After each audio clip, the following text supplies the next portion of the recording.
Assalamualaikum warahmatullahi wabarakatuh. Waalaikumsalam warahmatullahi wabarakatuh. Baiklah, sebelum kita mulai belajar kita hari ini, angka baiknya kita baca Bismillahirrahmanirrahim. Bismillahirrahmanirrahim. Nah, sebelumnya Ibu akan absen terlebih dahulu. Siapa yang tidak hadir hari ini? Ada Bu. Bagus, hari ini ada semua ya. Baiklah, sebelum kita masuk ke materi hari ini, Ibu ingin bertanya dulu, apakah Anda semua puasa hari ini? Ya, Bu. Bagus. Nah, jadi itu berkaitan dengan materi kita hari ini, yaitu tentang puasa. Jadi yang pertama kita masuk poin pertama, itu tentang pengertian. Mana pengertian ini terbagi menjadi dua, yaitu ada yang secara bahasa dan juga secara istilah. Yang secara bahasa, nah yang kalian tahu apa arti puasa secara bahasa? Saya Bu. Ya? Menahan diri. Nah, ya betul sekali. Jadi kalau puasa secara bahasa itu adalah menahan diri, yang mana kita tuh menahan diri, sedangkan secara istilah ada yang tahu pengertian puasa secara istilah? Ibu, menahan diri dari terbit fajar hingga terbenamnya matahari. Ya betul sekali. Jadi itu Ibu tambah sedikit ya. Jadi kita tuh menahan diri dari hal-hal yang dapat membatalkan puasa, contohnya seperti makan dan minum, ataupun hal-hal lain yang dapat membatalkan puasa mulai dari terbit fajar hingga terbenamnya matahari. Itulah tadi pengertian dari puasa. Sekarang Ibu ada sebuah gambar. Nah, gambar yang pertama apa? Nah, Ibu ada yang tahu apa maksud dari gambar tersebut? Nah, Orang yang menutup warung pada saat berpuasa. nah, iya betul sekali. Ini sebuah poster yang mana yang menunjukkan kalau warungnya itu sedang tutup. Yang mana tujuannya ini adalah untuk apa? Ada yang tahu? Menghargai orang yang sedang berpuasa. Ya betul sekali. Ini fungsinya adalah untuk menghargai orang yang sedang berpuasa, yang mana dia membuka kedainya ketika orang sedang saat berbuka saja, sedangkan ketika berpuasa kedainya ditutup untuk menghargai orang yang sedang berpuasa. Selanjutnya, gambar selanjutnya apa? Nah, Ibu ada yang tahu ini maksudnya apa? Saya Bu. Sophia? Buka bersama. Ya betul sekali. Ini ada sebuah gambar orang yang sedang berpuasa dengan keluarganya, yang mana tujuannya itu salah satunya untuk mempererat silaturahmi, yang mana tujuan puasa itu sendiri adalah untuk mempererat silaturahmi kita antar sesama dan juga untuk keluarga kita yang. Nah, gambar selanjutnya ada anak Ibu ada yang tahu apa maksudnya? Bu, Miranda? larangan berpuasa dan yang diwajibkan untuk berpuasa. Ya betul sekali. Yang sebelah sini itu ada suatu larangan yang dilakukan saat puasa, contohnya seperti makanan minum, melihat segala sesuatu yang tidak diperbolehkan, dan juga melakukan kegiatan yang tidak penting atau membuat kita lalai, dan juga dapat contohnya kita meninggalkan sholat karena bermain game atau menonton TV, itu tidak boleh. Nah, sebelah sini itu ada hal-hal yang seharusnya kita lakukan pada saat bulan puasa. Yang pertama, membaca Al-Quran, memperbanyak zikir, berdoa kepada Allah, memperbanyak sholat, dan juga bersedekah. Nah, sekarang kita masuk ke dalam dalil puasa, yang mana dalil puasa itu sendiri terdapat pada surat Al-Baqarah ayat 183 yang bunyinya Bismillahirrahmanirrahim. Ya ayyuhallazina amanu kutiba alaikumusiyam kama kutiba alal ladzina min qablikum la'allakum tattaqun. Yang artinya, hai orang-orang yang beriman, diwajibkan atas kamu berpuasa sebagaimana diwajibkan atas orang-orang sebelum kamu agar kamu bertakwa. Jadi pada surat ini itu sudah dijelaskan oleh Allah bahwa hukum puasa itu adalah wajib, yang mana kita harus mengerjakannya jika kita itu sudah sanggup atau mampu untuk berpuasa. Nah, sampai sini anak-anak Ibu ada yang ingin ditanyakan? Nah, sekarang kita lanjut ya ke syarat dan rukun puasa, yang mana syarat puasa ini dibagi menjadi dua. Yang pertama itu adalah syarat sah dan juga syarat wajib. Nah, kita yang pertama itu ada syarat wajib. Anda ada yang tahu apa salah satu dari syarat wajib puasa? Saya Bu. Miranda, Islam. ada lagi yang tahu? Mampu. Selanjutnya ada lagi yang tahu? Nah, jadi itu merupakan salah satu dari syarat wajib puasa, yang mana syarat puasa itu yang pertama Islam, menetap, balik, berakal sehat, dan juga mampu melakukannya. Nah, itulah syarat wajib puasa, yang mana jika seseorang itu sudah mampu atau sudah balik seperti yang ada semua, itu sudah diwajibkan untuk berpuasa. Nah, poin selanjutnya itu adalah syarat sah puasa. Ada yang tahu apa salah satu contoh dari syarat puasa atau syarat sah puasa itu apa? Ada yang tahu? Semua. Sofia? Islam. Ada lagi? Tamis. Yes. Ada lagi? Betul sekali. Miranda? Suci dari haid. Nah, betul sekali. Jadi syarat sah puasa itu adalah yang pertama itu beragama Islam, yang kedua tabiis atau dia sudah dapat membedakan yang mana yang benar dan juga mana yang salah. Selanjutnya itu adalah bukan pada hari-hari yang diharamkan. Maksudnya di sini contohnya seperti pada bulan hari Idul Adha atau Idul Fitri, itu kita diharamkan untuk berpuasa. Selanjutnya suci dari hadas seperti haid ataupun nifas. Nah, kita masuk ke poin selanjutnya, itu rukun puasa. Yang mana rukun puasa itu yang pertama adalah niat, dan juga meninggalkan sesuatu yang membatalkan puasa mulai dari terbit fajar hingga terbenamnya matahari. Nah, itulah rukun dari puasa itu sendiri. Nanda, apakah ada yang coba bacakan niat dari puasa? Ada yang bisa? Bismillahirrahmanirrahim. Nawaitu sauma godin an adain fardi syahri ramadana ajihi sanati lillahi ta'ala. Nah, betul sekali ya. Itulah tadi niat dari puasa, yang mana itu termasuk dari rukun puasa itu sendiri.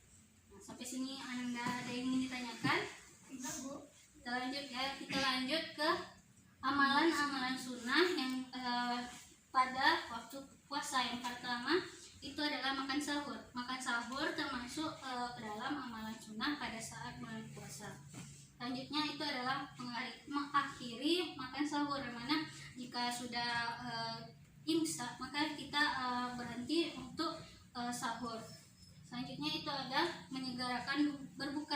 Jika pada sahur kita itu melakukannya itu kapan perlu selamat-lambatnya mendekati imsak baru kita selesai sahur. Sedangkan kalau untuk berbuka kita itu harus menyegerakan berbuka. Jika sudah berkumandang azan maghrib maka kita harus segeralah berbuka. Nah, selanjutnya itu adalah membaca doa ketika berbuka. Selanjutnya ada berbuka dengan yang manis-manis, contohnya berbuka dengan kurma atau berbuka dengan buah-buahan dan lain sebagainya. Selanjutnya memperbanyak sedekah. Nah, pada bulan suci Ramadan ini itu sangat banyak pahala yang akan dilipat gandakan oleh Allah. Jadi perbanyaklah melakukan hal-hal yang dapat melipat gandakan pahala kita. Contohnya seperti bersedekah, melaksanakan sholat sunnah-sunnah pada saat berpuasa ini. Nah, itulah amalan-amalan ketika berpuasa. Kita masuk ke dalam hal-hal yang makruh pada saat puasa, mana pada saat berpuasa itu kita makruh jika berkumur-kumur secara berlebihan. Jika itu kita lakukan, maka sebaiknya itu kita tidak melakukan hal tersebut. Kita contohnya pada saat berkumur mengambil wudhu, itu sebaiknya sekadarnya saja, atau tidak terlalu kita kumur-kumur gitu sampai sampai tetelan, itu tidak boleh. Jadi sebaiknya tidak kita lakukan untuk berkumur-kumur secara berlebihan. Itu adalah mengikat gigi atau bersiwak. Dan selanjutnya menyicipi makanan walaupun tidak tertelan. Contohnya lagi masak tetapi kita makan gitu kan, kita coba apakah itu asinnya sudah terasa atau belum, itu tidak boleh walaupun tidak membuat kita kenyang. Sebaiknya itu tidak kita lakukan. Oleh karena itu dia termasuk ke dalam hal-hal yang makruh ketika kita berpuasa. Selanjutnya itu ada poin memperbanyak tidur ketika berpuasa. Nah, ini sebaiknya tidak kita lakukan, yang mana kita seharusnya melakukan hal-hal yang dapat bermanfaat selama puasa, yang dapat meningkatkan pahala dan juga melipat gandakan pahala kita. Nah, kita masuk masuk poin selanjutnya, yaitu hal-hal yang dapat membatalkan puasa. Ada yang tahu apa saja hal-hal yang dapat membatalkan puasa contohnya? Sibuk. Ya, Miranda? Makan, minum, muntah. Ya, betul. Selanjutnya ada lagi yang tahu? Berkata kotor. Nah, betul sekali. Itulah salah satu hal-hal yang dapat membatalkan puasa. Jadi Bu jelaskan sedikit ya. Nih, hal-hal yang dapat membatalkan puasa yang pertama, betul sekali kata Miranda tadi, itu yang pertama, jika kita makan dan minum dengan sengaja itu akan membatalkan puasa kita. Jika kita muntah dengan sengaja juga membatalkan puasa kita. Jika kita berkata-kata kotor yang juga dapat membatalkan puasa kita. Contoh lainnya itu adalah murtad atau pindah agama, itu sudah tidak bisa ia berpuasa lagi. Selanjutnya bersetubuh pada siang hari, dan juga keluar darah haid. Jika kita haid walaupun itu sudah mendekati azan, misalnya kita buka puasa jam 6, kita halangan jam setengah 6, itu puasa kita sudah batal dan kita wajib menggantinya di hari lain. Nah, itulah hal-hal yang dapat membatalkan puasa. Sedangkan ada pula hal-hal yang tidak dapat membatalkan puasa. Hal-hal yang tidak dapat membatalkan puasa ini, contohnya yang pertama itu makan atau minum dengan sengaja. Contohnya Sophia lupa kalau di hari ini puasa. Miranda mengingatkan Sophia jika hari ini adalah puasa, dan Sophia itu puasanya tidak batal jika ia langsung membuang makanannya, walaupun dan dia juga dapat melanjutkan puasa pada hari tersebut tanpa harus dia membatalkan puasanya lagi. Nah, selanjutnya itu ada muntah tanpa sengaja. Contohnya seperti kita sedang dalam perjalanan, kita mabuk atau mual, itu jika kita muntah itu tidak membatalkan puasa kita. Nah, selanjutnya itu ada menggosok gigi dan juga melakukan bekam juga tidak termasuk dalam membatalkan puasa. Selanjutnya itu berkumur dan sengaja menelan air. Nah, kalau tadi kan kalau kita berkumur secara berlebihan atau dengan sengaja kita berkumurnya, namun itu sebaiknya kan tidak kita lakukan.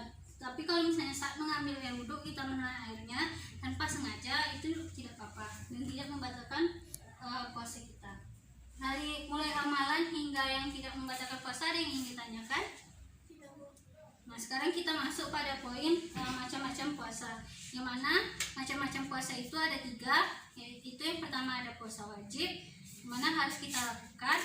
Yang kedua puasa sunnah, itu jika kita lakukan kita mendapat pahala, dan sebaiknya kita lakukan. Yang terakhir itu adalah puasa yang diharamkan, itu yang tidak diperbolehkan.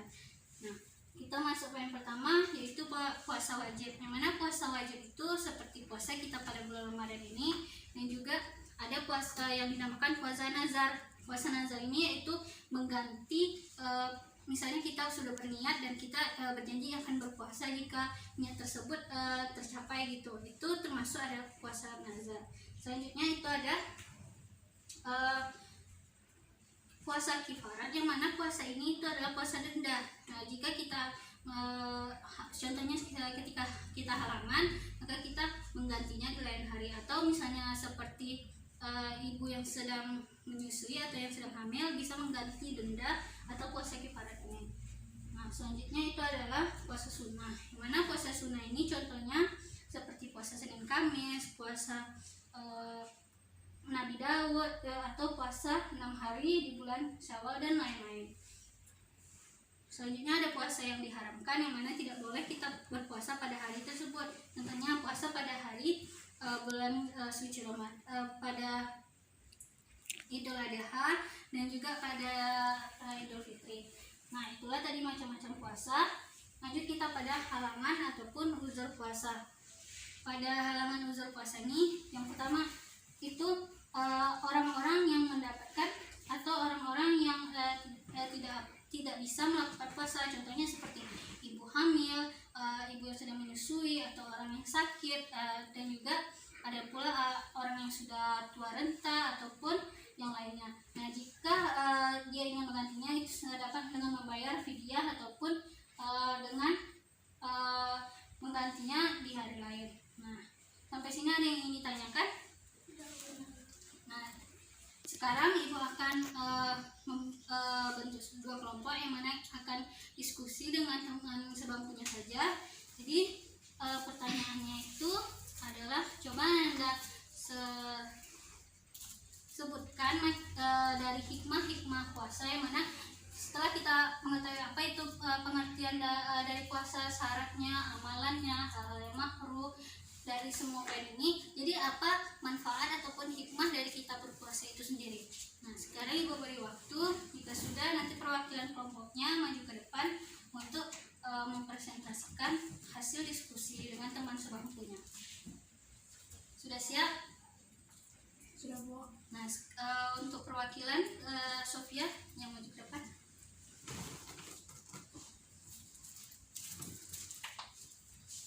Yang pertama menambah ketakwaan, kedua istiqomah, tiga mencegah maksiat, empat melatih kepedulian, lima mengontrol emosi, enam qanaah, dan tujuh sarana silaturahmi. Betul sekali. Sekarang perwakilan dari kelompok yang ada.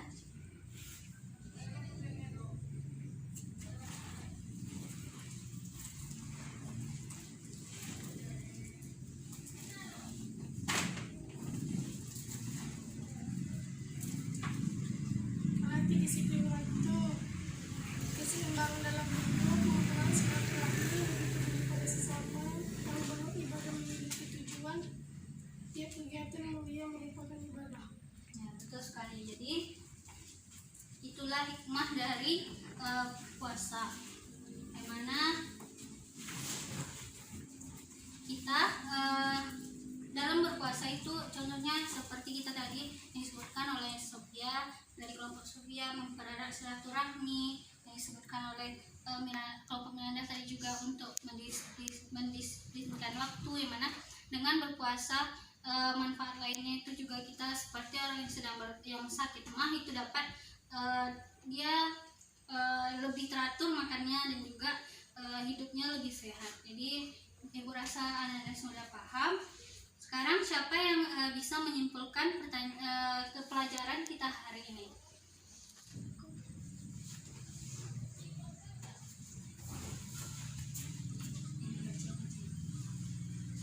Menurut bahasa puasa yaitu menahan, sedangkan menurut istilah adalah menahan diri dari segala sesuatu yang dapat membatalkan puasa, dari terbit fajar sampai terbenam matahari. Puasa dilakukan oleh orang yang tertentu, yaitu orang muslim, sudah balik, berakal, tidak sedang haid, dan tidak sedang nifas. Puasa harus dilakukan dengan niat, yakni tidak ragu-ragu dan mampu menahan diri dari segala yang membatalkan sejak lebih fajar sampai terbenam matahari. Ya, betul sekali ya. Jadi Bu rasa sudah paham dan juga Anda sudah bisa mengetahui apa itu puasa dan juga bagaimana hikmah dari puasa itu sendiri. Jadi sekarang Ibu tutupkan dan jangan lupa kerjakan halaman 56. Di sana ada soal objektif tentang puasa minggu depan yang akan kita bahas, dan jangan lupa membaca pelajaran selanjutnya tentang zakat yang mana akan kita bahas minggu depan. Untuk hari ini kita cukupkan dulu. Assalamualaikum warahmatullahi wabarakatuh. Waalaikumsalam warahmatullahi wabarakatuh.